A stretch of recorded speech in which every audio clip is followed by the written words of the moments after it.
The night they exiled Xaden, both moons were full. Old wolves called it a twin moon, a rare alignment that hadn't appeared in 60 years, when the first great packs had signed the blood treaties that still governed wolf law. Some said twin moons were an omen of transformation. Others said they were a warning. Standing in the center of Crimson Peak's ceremonial circle, his wrists bound with iron-threaded rope soaked in black salt that suppressed his wolf, Xaden thought they looked like two eyes watching him get destroyed. Crimson Peak territory sat high in the mountain range, its pack den carved into red-veined cliffs that glowed orange at sunrise. It was a breathtaking place, ancient and proud, and Xaden had loved it for every one of his 18 years. He'd grown up racing through those cliffs, hunting in the valley below, learning the territory's rhythms until he could navigate it blindfolded. None of that mattered now. Xaden, son of Siren and Osha, Alpha Brennan intoned, his voice carrying the weight of ceremony and finality. He was a powerful man, broad as an oak, with the silver-white hair that marked Crimson Peak royalty and the cold eyes of someone who had never questioned his own authority. You stand before this pack accused of disruption to the pack order, inappropriate attachment to blood-born Lunas, and the fundamental incompatibility of your bloodline with the future of this tribe. Inappropriate attachment. Xaden almost laughed. Is that what they were calling it? The gathering circle held every wolf in Crimson Peak, 200 souls packed between the ancient standing stones that marked their ceremonial ground. Torches lined the perimeter, their flames bending in the mountain wind, casting everyone in shifting amber and shadow. He could see them all. Elder Graith, whose lined face held something almost like regret. Warriors he'd trained beside since childhood, their eyes carefully averted. Families who'd shared food with his parents. Who'd celebrated his first shift 3 years ago with howls that shook the cliffs. And at the front of the assembly, standing apart from their families as befit their station, the two Lunas. Crimson Peak had been blessed, or cursed, depending on your perspective, with two blood-born Lunas in the same generation. It happened once every few centuries, a phenomenon where the moon's favor fell on two females simultaneously, marking them both for destiny. The pack had spent years debating what it meant, which one would ascend, which would bond with the next alpha. Seraphine Voss was 17, daughter of Crimson Peak's most powerful elder family. She had dark skin and natural hair worn in elaborate braids woven with silver beads, and eyes so pale they appeared almost silver in certain light. Her wolf was pure white, a marking that announced her Lunaborn status to every supernatural creature that saw her. She stood straight and expressionless now, her hands clasped in front of her, the perfect portrait of composed nobility. Lyra Crane stood beside her, though beside was a loose term since the two Lunas barely acknowledged each other outside of necessity. Lyra was 18, Xaden's age exactly, born in the same moon cycle, which the elders had always considered either significant or troubling. She had the warm tawny skin and deep brown eyes common to Crane bloodline, with waves of dark auburn hair that caught the torchlight and seemed to burn.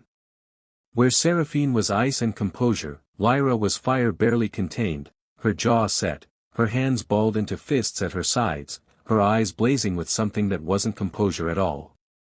Those eyes were fixed on Xaden with an intensity that made the air between them feel like a live wire. He'd known Lyra since they were children. They'd grown up racing through the same cliffs, pulling each other out of the same childhood misadventures. Something had shifted between them 2 years ago, something neither of them had been careful enough in hiding. The position of this pack is clear, Alpha Brennan continued, commanding Xaden's attention back to his destruction. You are the son of a hunter, low-born, no royal blood, no ancestral connection to Crimson Peak's founding lines.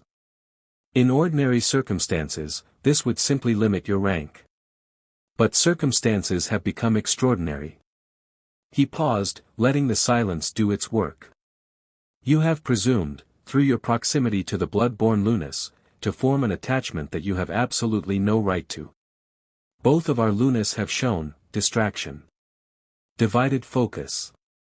At a time when Crimson Peak needs them aligned to their destiny and their future alpha bonds, we cannot afford disruption. I haven't done anything wrong, Xaden said. His voice came out steadier than he felt. I've served this pack since I was old enough to hold a hunting blade. I've fought at every border you've needed defending.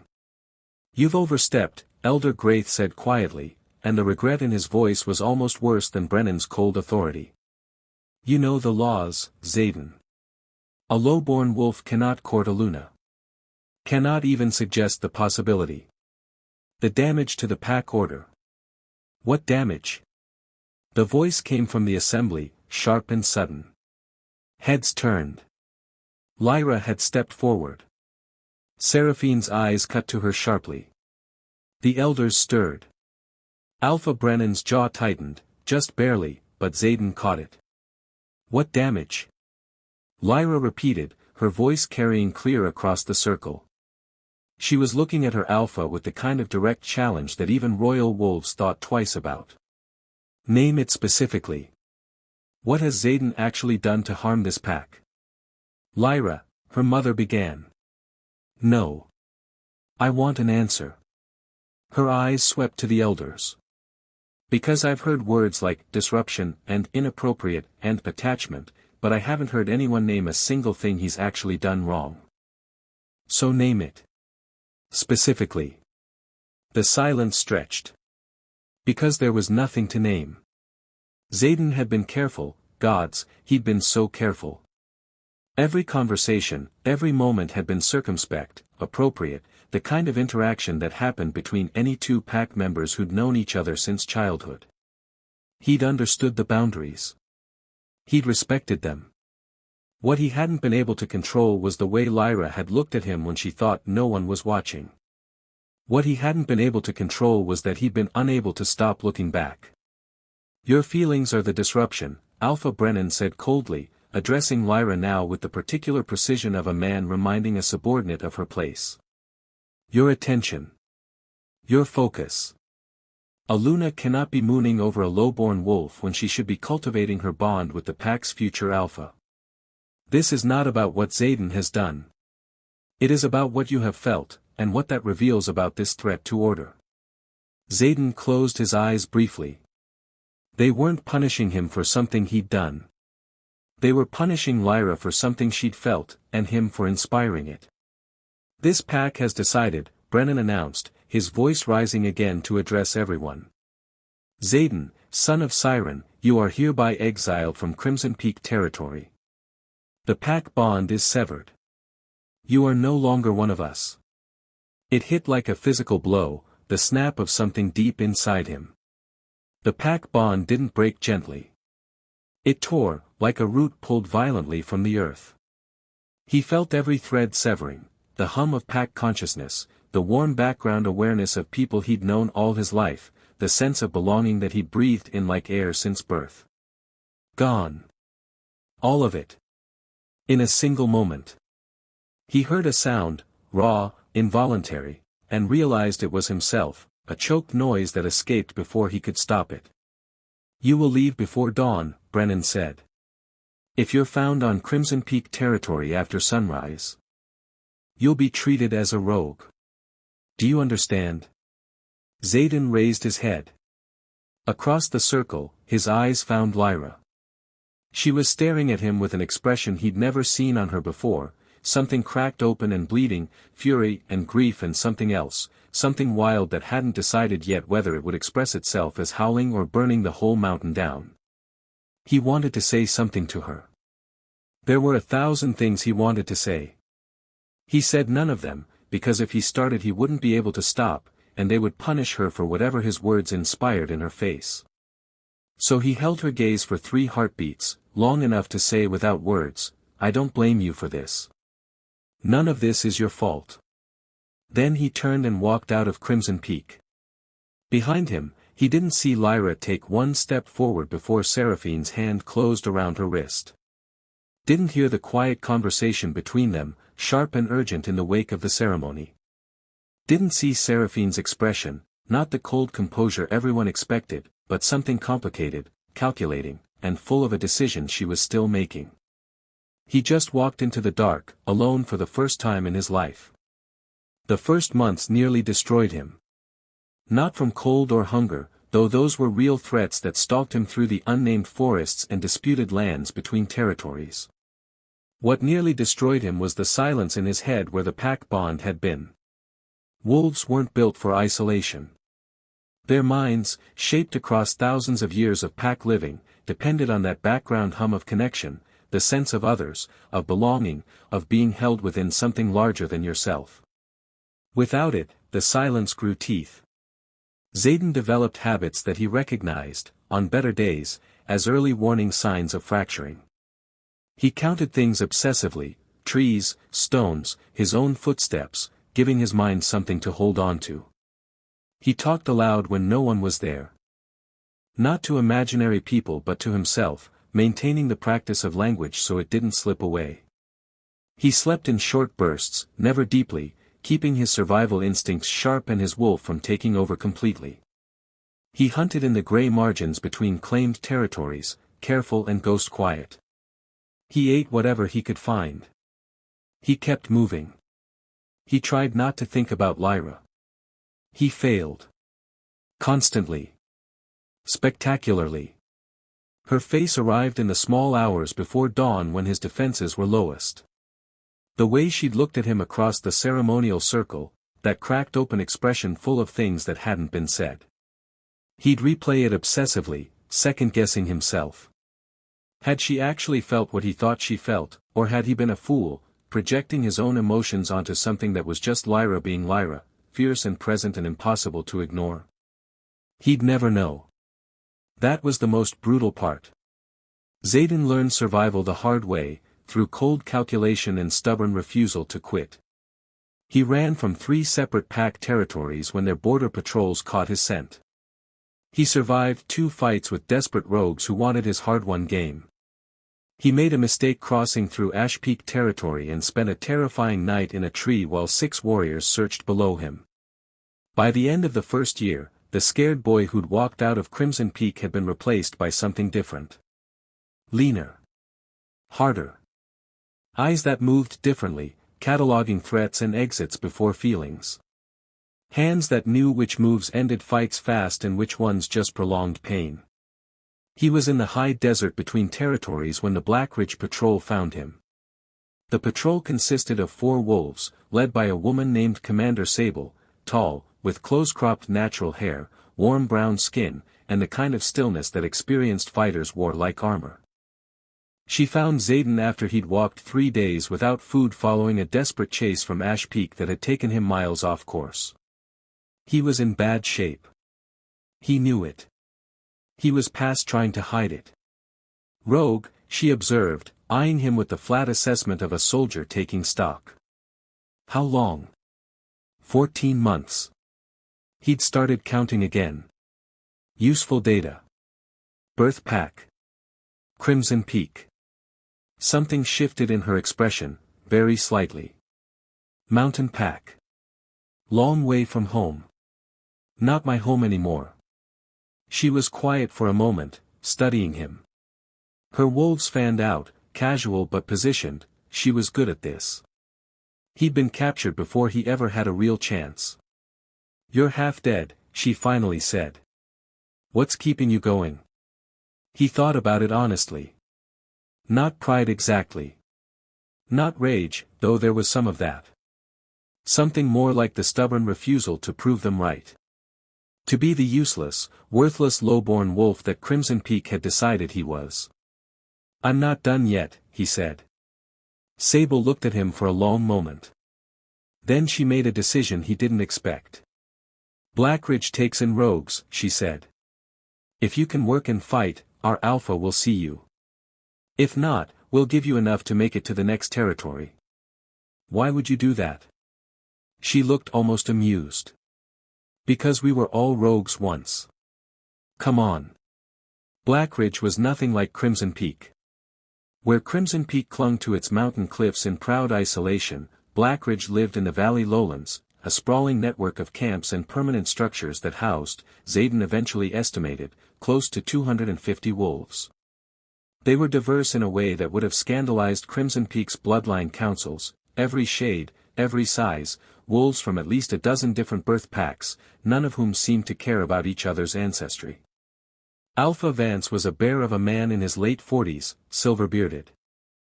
With a laugh that arrived before anyone expected it and a mind that moved much faster than his relaxed demeanor suggested.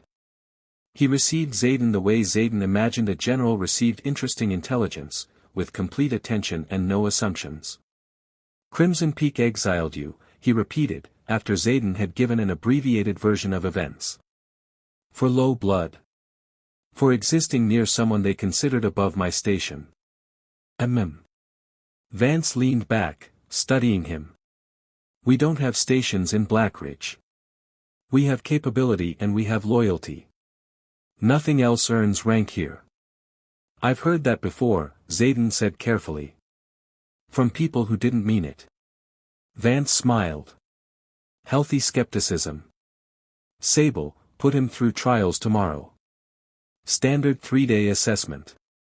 To Xaden, if you survive our trials, you'll know we mean it. He survived the trials.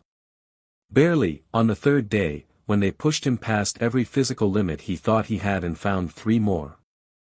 Sable became something between a commander and a training partner, demanding, impatient with excuses, and possessed of a brutal teaching philosophy that assumed you could handle far more than you thought.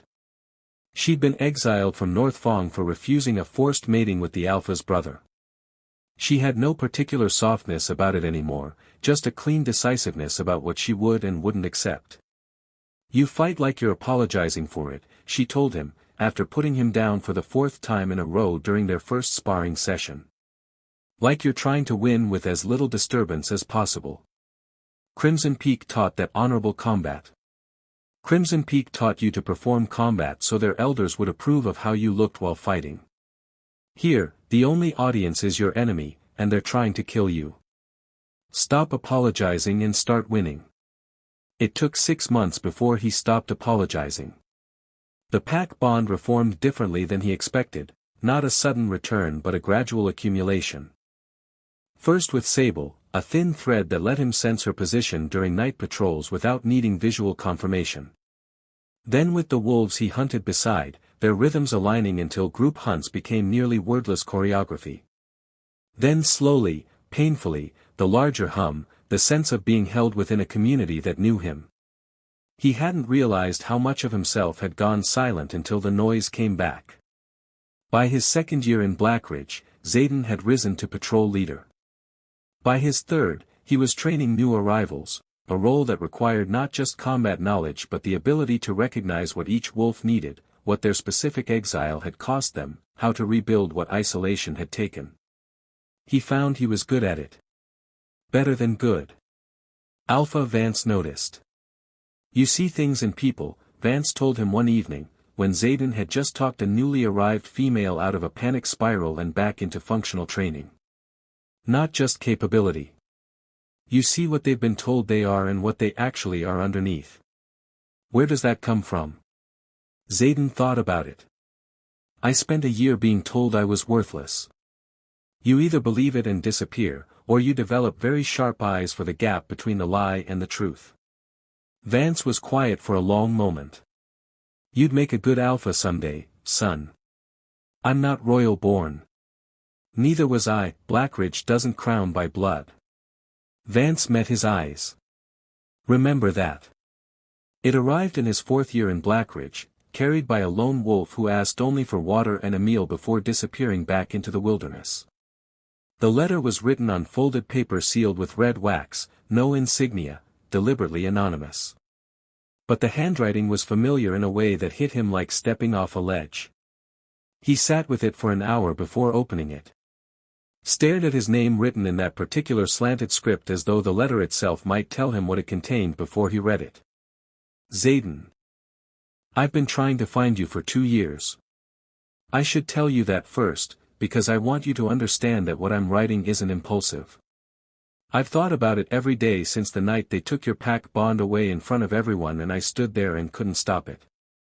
I'm going to tell you what happened, because you deserve to know, and because I owe you the truth even if you want nothing to do with me after you hear it. Seraphine and I were never friends, you know that. But the night of your exile, she stopped me from following you. I was furious. I told her to let me go, that I had nothing to say to her. And then she said something that I've been thinking about ever since. She said, if you run after him now, they'll exile you too. And then neither of you can help him. I didn't understand it then. I thought it was just a reason to stay that I should ignore. But she explained. She had a plan, she still has a plan, and it requires me to stay inside Crimson Peak until the right moment. She wouldn't tell me everything. She said the less I knew, the safer we both were. I don't know what she's doing. I don't know if I trust it. But I stayed, because I didn't have a better option and because some part of me believed her. I need you to know that I didn't choose them over you. I need you to know that the word they used, attachment, doesn't come close to what this is. I didn't know how to say that when you were standing in that circle, and I was terrified that anything I said would be used against you. I'm saying it now, even though you might never read this. I'm saying it because it's true and you deserve to hear it, regardless of what you decide to do with it. I'm still here. I'm still looking. If you're somewhere safe and building something real, then I'm glad. You always deserved better than what Crimson Peak gave you. But if any part of you wants to be found, I'm still looking. L. Xaden read it 3 times. Then he sat in his den for a very long time in the dark, with the letter in his hands, and let himself feel things he'd been very carefully not feeling for 4 years. He wrote back. It took him a week to get the words right, sending 8 drafts into the fire before the 9th came out true enough to send. Lyra. I've read your letter enough times that I have it memorized. I want you to know that before anything else. I'm safe. I'm with a pack called Blackridge. I won't tell you more than that, not yet, not until I know who might intercept a letter.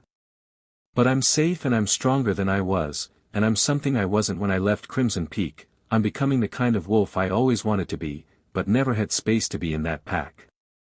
I don't know what Seraphine is planning. I don't know if I trust it either. But I know Seraphine, and she's never done anything without a reason behind it 3 moves deep. If she told you to stay and wait, there's a reason.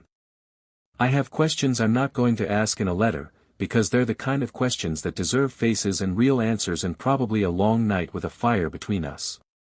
I'm not angry. I want you to know that. I was. I won't pretend I wasn't.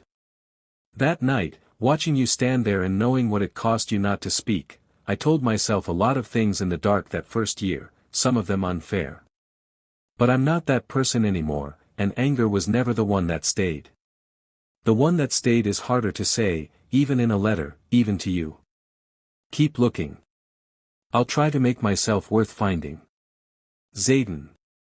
3,000 miles away, in Crimson Peak's high mountain territory, Seraphine Voss was dismantling the old laws from the inside.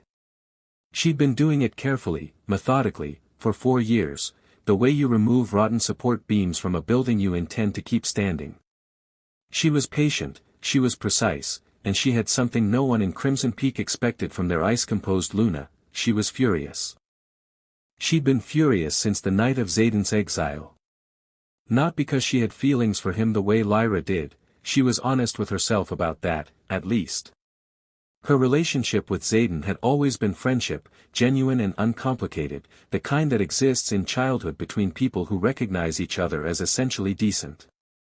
Watching them destroy him for the crime of being born in the wrong family while Lyra stood 2 feet from tears trying to hold herself together, something in Seraphine had gone cold and decided. The pack that threw away people like Xaden was going to change. She worked through the elders, carefully cultivating relationships with the ones who had doubts, who'd watched Crimson Peak's strict bloodline requirements produce increasingly fragile royal lines, genetic complications, a pool of potential alpha bonds growing smaller every generation. She gathered data. Crimson Peak had lost 4 warriors in the last 2 years, not to border conflicts but to genetic illness that proper bloodline diversification would have prevented. She proposed reforms carefully, framing them not as justice but as survival. The pack was weakening itself. The exile of capable low-born wolves wasn't strength, it was waste. It was slow. It was infuriating. There were setbacks and reversals and nights where she wanted to burn the whole thing down and build something new. But it was working. Alpha Brennan was getting old. His eldest son Cade was positioned to take over, and Cade, quietly, had been listening to Seraphine's arguments for 2 years with the focused attention of someone who intended to act on them when he had the authority to do so. Seraphine had chosen her chess pieces carefully. And Lyra was the queen she was protecting until the right moment. The letters between Xaden and Lyra continued. Monthly, then twice monthly, then, during a period when Xaden was stationed at a remote border post for 6 weeks, nearly daily. Their correspondence taking on the breathless rhythm of people who'd given up pretending they were corresponding out of mere friendship. He told her about Blackridge. About Sable's brutal training methods and the way the pack had rebuilt what Exile had taken from him. About the pack bond returning thread by thread, and the strange grief of realizing that what he had here might actually be stronger than what Crimson Peak had given him at birth, precisely because he'd had to earn every thread of it. She told him about Crimson Peak. About the tension between what the pack wanted to be and what it was becoming. About Seraphine, whose plan she still couldn't fully see but had begun to trust with a quiet conviction that surprised her. About the way she'd started teaching the younger pack females things that weren't in the traditional Luna curriculum, self-defense, independent hunting, the histories of packs that had reformed their laws and survived better for it. "I've been getting in trouble quietly," she wrote once. "They keep trying to shape me into what they think a Luna should be, and I keep being who I actually am, and the gap between those two things is getting harder to hide. Are you safe?" He wrote back, because that was always the first question. "Define safe," she replied. "I'm not being exiled if that's what you're asking. Seraphine keeps that from happening. But Xaden, I'm so tired of performing a version of myself that fits inside their idea of what a Luna should want and care about and feel. I know that feeling," he wrote. "I performed it for 18 years. How did you stop?" He thought about that one for a long time before answering. "I stopped having a choice. The exile takes away everything, including the energy to perform. What's left after that, when you're alone in the wilderness and there's no one watching, is just who you actually are. It's terrifying and it's the most honest I've ever felt. I wish you could have it without the part that nearly kills you." Her reply arrived 2 weeks later, smudged at the edges like it had been read and refolded many times. "I'm starting to think the terrifying honest version is the only one worth being. I'm starting to think the same thing about you." He held that letter until the words blurred. In Xaden's 5th year in Blackridge, Alpha Vance called a private council. He was dying. He told them directly, without drama or softening, a heart condition that his wolf's healing couldn't fully compensate for anymore. He had months, possibly less. "Blackridge needs an alpha," he said. "Someone who understands what we are and what we fight for. Someone who can grow what we've built." He looked at Xaden. "No," said Commander Sable before Xaden could respond. "Don't look at me, don't object on principle. Listen. Vance didn't name you to be cruel. He named you because you're the answer." "I'm not pack-born," Xaden said. "I'm not even Blackridge-born. Neither were most of us." Vance met his eyes. "Strength isn't inherited, Xaden. You taught me that by existing. You came here half-dead and turned yourself into the wolf standing in front of me. That is not bloodline. That is you." The challenge was held 3 weeks later, after Vance passed quietly in his sleep, surrounded by the pack he'd built. 11 wolves entered the pit. Xaden won 5 consecutive matches in the longest challenge Blackridge had ever seen, his fighting style the unmistakable fusion of rogue survival and Blackridge training that had become his signature. The final match was against Sable. She'd warned him she would make him earn it. She had. She put him on the ground twice, and the second time he thought he was going to stay there. But he got up the way he'd always gotten up, not because it was easy, not because he felt confident, but because he was constitutionally, stubbornly, furiously unable to stay down. When it ended, when Sable tapped submission into the earth. She rose and looked at him with an expression he'd never seen from her before. Something proud. Something satisfied. Alpha, she said simply, and the word from her mouth carried more weight than any ceremonial pronouncement could have. Xaden stood in the pit, breathing hard, blood on his face from a cut above his eyebrow, and felt the pack bond shift. It wasn't like Crimson Peak's bond, ambient and inherited. It was like all the threads he'd built individually, one by one, earned through bleeding and protecting and showing up, suddenly aligning. Pulling in one direction. His. He was Alpha of Blackridge. That night, he wrote Lyra a letter that said only. Something just changed. I'll explain when I can say it in person. Soon, he added, before sealing it. I think soon. The move came 6 months after Xaden became Alpha of Blackridge. Seraphine requested a formal audience with newly ascended Alpha Cade of Crimson Peak, who had taken his father's position after Brennan's retirement, a retirement Seraphine had spent considerable energy engineering. Cade was 32, practical-minded, and had been quietly building a different vision for Crimson Peak for years while his father still reigned. In that audience, Seraphine laid out everything. The exile of Xaden 5 years ago.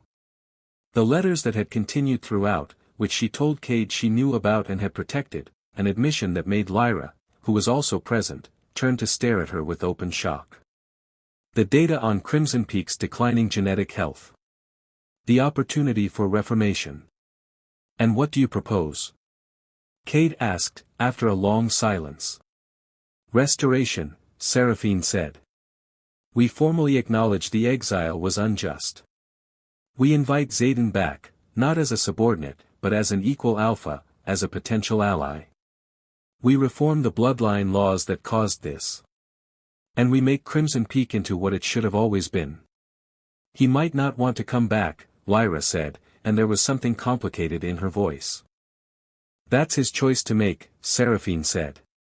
But we owe him the offering of it. She paused. And we owe you both the removal of the obstacle that's been standing between you for 5 years. Lyra was quiet for a long time. Why are you doing this? She finally asked. For real. Not the politics. Not the pack reform. Why does this matter to you personally? Seraphine met her eyes. Because the night they exiled him, I watched someone genuinely good get destroyed for being born in the wrong family. And I decided that if I was going to be a Luna, if my existence was going to mean something, it wasn't going to be in service of a system that produces that outcome. She let that sit. Also, she added, quieter, I was always going to bond with Cade. I've known since we were children. He needed time to be ready to lead, and I needed time to build what I needed to build first. Now both of those things are done. She looked at Lyra steadily. Which means the question of which Luna bonds with which Alpha is no longer complicated. Lyra stared at her. Then she exhaled, something unwinding in her chest that had been wound tight for 5 years. You let me believe it was uncertain all this time, she said. You needed to believe it was uncertain to be patient enough to let the plan work, Seraphine said, unrepentant. I'm sorry for that. Mostly. There was a long, complex silence. Then Lyra started laughing, a helpless, exhausted, relieved sound that she covered with both hands and that lasted until her eyes filled with tears. She was furious at herself for crying. Seraphine, composed as ever, handed her a cloth. Go find him, she said simply. I'll handle Crimson Peak. Lyra arrived in Blackridge territory on a gray morning in late autumn, when the lowland forests were in their final blaze of color and the air smelled like frost coming. She'd traveled 9 days to get there, following the careful trail of Xaden's letters combined with intelligence Seraphine had quietly gathered. She'd told no one from Crimson Peak where she was going except Cade, who'd given her his blessing and a knowing look that she'd chosen not to analyze too closely. She was aware, as she crossed the boundary markers into Blackridge territory, that this was either the best or worst decision she'd ever made. 5 years was a long time. People became different people. Letters were not the same as presents. She could put her best self in a letter, the self she wanted him to see, and there was no way to know yet if that self held up under real scrutiny. But she'd been waiting for 5 years to find out. A patrol intercepted her within 20 minutes, 4 wolves, efficient and alert, who stopped her politely but unmistakably. "Name and purpose," the patrol leader said. "Lyra Crane of Crimson Peak." She met the woman's eyes directly. "I'm here to see your alpha." Something moved through the patrol leader's expression, recognition, maybe, or the particular look of someone who's heard a name before and is now doing rapid calculation. "Wait here," she said. 20 minutes later, footsteps approached through the trees. Lyra stood in the autumn forest and tried to remember how to breathe. He was different. That was the first thing. Not shockingly different, she'd known, from the letters, that he'd changed, but seeing it in person was another thing entirely. He was larger through the shoulders, harder-edged in ways that weren't there at 18. He moved differently, with a quiet physical confidence that Crimson Peak's low-born wolves were specifically trained not to have. The alpha authority was there, she could feel it, the particular gravitational quality of someone the pack had chosen and the choice had taken root in. He stopped about 10 feet away. He was staring at her the way she was probably staring at him. "You're actually here," he said. His voice was different too, lower, slower. More certain. "I told you I was looking," she said. Her voice came out even. Which surprised her. "I thought," he stopped. Started again. "I thought you meant metaphorically." "I never mean metaphorically." His mouth curved, not quite a smile, more the precursor to one, something cautious and real. They looked at each other across 10 feet of autumn forest and 5 years of everything that had happened to both of them. "The last letter said something changed," Lyra said. "I became alpha." She didn't let any of the surprise show. It wasn't that surprising, really, she'd read enough between the lines of his letters to suspect it was coming. "Blackridge chose you." "Yes. I always knew they would." She said it matter-of-factly, and something flickered in his expression. "You were always going to be an alpha. Crimson Peak just couldn't see it because they were looking at your bloodline instead of you." He was quiet for a moment. "Seraphine sent you," he said. Not accusatory, just reading the situation. Seraphine removed the obstacle. "I sent myself." She held his gaze. "There's a difference. What's the obstacle that was removed?" "Uncertainty about which Luna was bonded where." "It's resolved." "Cade and Seraphine," she paused. "That was always the plan. Now that it's official, the question of what I'm allowed to want is apparently mine to answer." "And what do you want?" She looked at him directly, because she'd been waiting 5 years to say this to his face. "I want to know if what I felt at 18 was real, and if whatever version of it survived 5 years of letters and 2 very different lives is something we can build on." She paused. "I'm not asking you to be the boy who got exiled. I'm not asking you to come back to Crimson Peak. I'm asking if you're willing to find out, with the people we actually are now, if this is what I think it is." The careful distance between them felt very deliberate. Xaden took one step forward, then another. Crossing the space between them until he was close enough that she could see the cut above his eyebrow that was just finishing healing. "I have been desperately in love with you," he said quietly, like he was stating a fact he'd made peace with, "since the night under the summer solstice fire when you argued with Elder Graith about hunting law until he gave up and agreed with you. You were 15. I didn't know what to do about it for 3 years, and then they exiled me before I figured it out, and I've spent the last 5 years writing letters to you trying to say something true without saying that specific true thing because I thought the distance made it unfair." She stared at him. "The summer solstice fire," she repeated. That was 3 years before they exiled me." "Yes." The autumn forest was very quiet. "I argued with him for 45 minutes, she said faintly. "I know. I watched for all 45 of them. She pressed her hands briefly to her face and then lowered them, because she refused to cry right now, she absolutely refused. You could have told me, she said. You were a Luna. I was a hunter's son. Every piece of pack law said. I know what pack law said. She looked at him with an expression she didn't bother softening. I'm asking what you would have done if there was no pack law. He met her eyes. I would have told you 3 years earlier. She closed the remaining distance between them. Then consider this extremely overdue, she said, and kissed him. 6 months after Lyra's arrival in Blackridge, a formal delegation from Crimson Peak requested an audience with Alpha Zayden.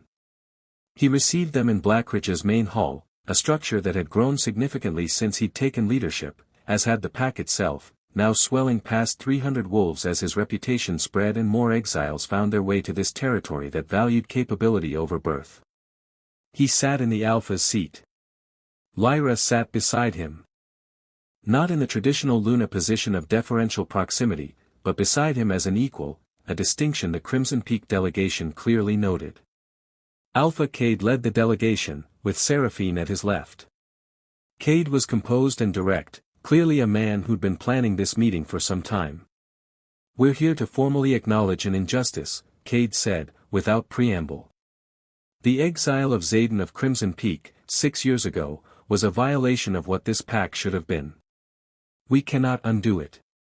What we can do is acknowledge it, reform the laws that created it, and offer whatever restitution is in our power to offer.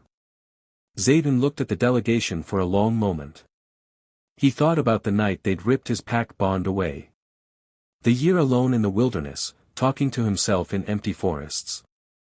The frost that took the feeling from his hands one winter night when he genuinely considered giving up. Every scar earned in the disputed lands. Every letter he'd read in the dark, hoping they were as true as they felt. He thought about Blackridge. About Sable, who'd found him half dead in the desert and decided he was worth something. About Vance, who'd seen an alpha in a starving rogue. About the 300 wolves whose pack bond he felt humming right now, steady and chosen in his. He thought about Lyra beside him, who'd spent 5 years building toward this moment from the inside of a system that was trying to contain her, and who had come across 9 days of wilderness to find him herself when the moment finally came. I don't want restitution, he said. Cade's expression remained steady, waiting. I want change, Zayden continued. Not just in Crimson Peak. Every pack in these territories is running the same broken system, exiling capable wolves for bloodline reasons, throwing away strength because it came in the wrong packaging, treating origin as destiny. He met Cade's eyes. Crimson Peak can't fix that alone. But Crimson Peak acknowledging it publicly. And Blackridge standing with them, that's the beginning of something. A long pause. What are you proposing? Seraphine asked. She was watching him with the focused attention of someone assessing a theory in real time. A coalition. Not a hierarchy, not a supreme alpha ruling over everyone. A coalition of packs that have publicly committed to choosing merit over bloodline. An open-door policy for exiles. Mutual defense agreements.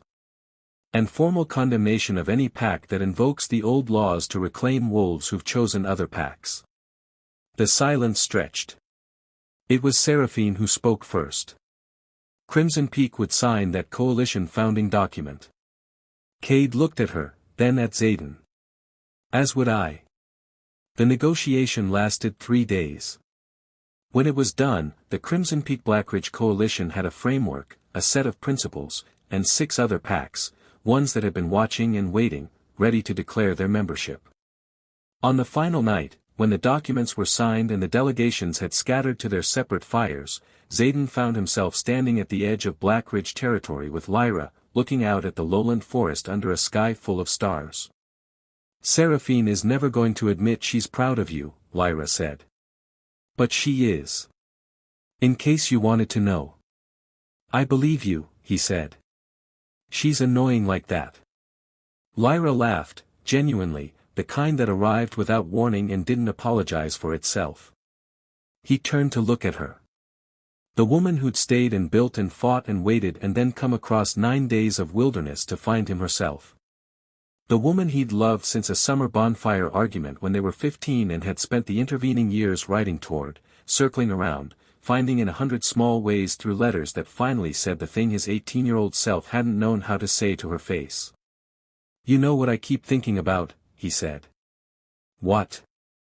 "That if they hadn't exiled me," he paused, "I would have spent my whole life being what Crimson Peak needed me to be.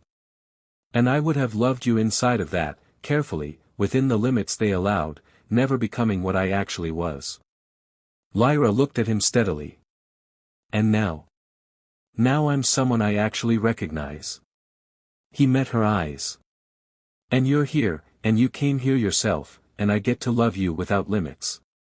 She held his gaze for a moment. "Alpha Zayden of Blackridge," she said, "that is the least romantic way you could possibly have said something that was actually quite romantic." "I'm working on it." "You have time," she said, and took his hand. The coalition grew. Not quickly, not without conflict, not without the 3 painful wars against pacts that chose to resist reform rather than participate in it.